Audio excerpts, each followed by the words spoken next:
Hi, I'm Linda. I'm a Stampin' Up demonstrator here in Australia, and today I am going to show you something really cute. I want to show you first of all a card I made. It's on my blog, so you'll be able to see this a bit more close up if you want to go and have a little look. The address will be in the comments below. So I wanted to show you how I made this little embellishment, which was a bit of a fluke how I worked that out. I'm sure somebody else must have worked it out as well, but I thought it was really cute when I saw this and went, oh, wow, that works. So what I'm going to do is I'm actually going to cut out my sentiment first. I'm using a little stamp here that says, life doesn't have to be perfect to be wonderful, which is good really, because my life isn't perfect, that's for sure, but it is wonderful. So I'm just going to stamp it here on a piece of Whisper White cardstock. Okay, so I've just stamped it. Always good to stamp first and then cut your shape, because it's really hard if you cut your shape first to try and fit your stamp in exactly the right place on it, unless you're using a Stampin' positioner. However, this is way easier to do it this way. So now I'm lining it up. This is a little die framelit from our Chalk Talk framelits pack, and it's like a little label that matches up with the stamp as well. But you can buy them as a separate thing, just the framelits. Okay, so I've cut this out, right, and you can see how it looks when it's cut out. And then I'm just going to take a little bit of Coastal Cabana ink, and I am going to sponge around the outside. Now the colours I'm using, there's a reason for it. I'm also creating this card with the Fresh Prince paper stack, which is really more for cards than anything, or smaller projects, because it's more card sized.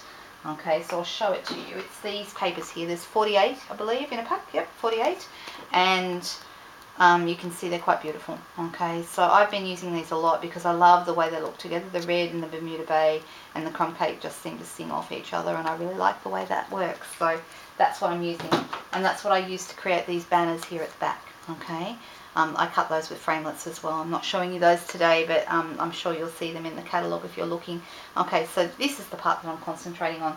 So I've got my little words here, okay, and then what I'm going to do to create the border, the frame around it, is I'm actually going to cut a piece using my Scalloped Tag punch. Okay, I'm just going to open it up. Now you need, for this to work, okay, it is cut at 2 centimetres wide. It needs to be 2 centimetres wide so it will fit into this channel here, okay. So whenever you use this punch, always cut your paper to 2 inches wide. You can make them as long as you like. You could make one for a bookmark, you could have a short one for a little thank you or a little gift tag.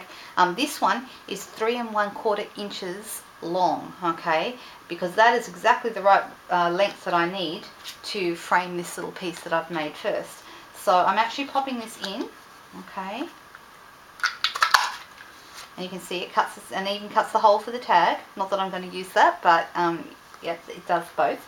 And then you put the other end of it in as far as it will go, okay, and then we've made this cute little embellishment. And how exciting is this? This fits perfectly.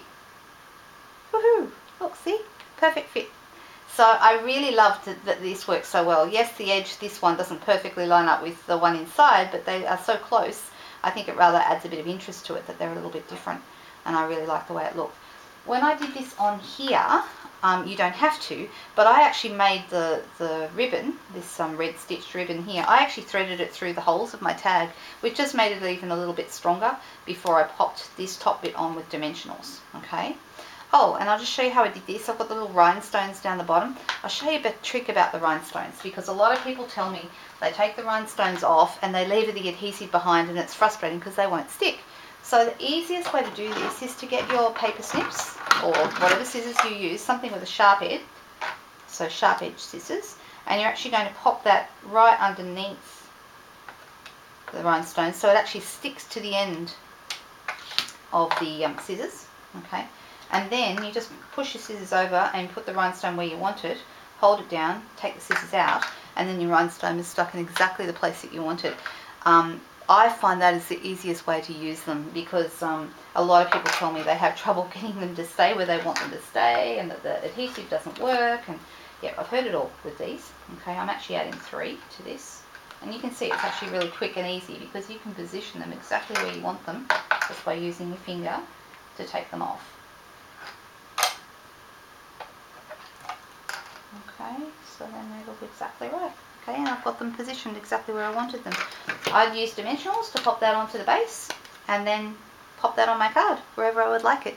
Okay, if you like these things and you're thinking, oh, I wish I could buy those things, you can. They're available via the online shop on my blog. The blog address is www.lhiggins.blogspot.com.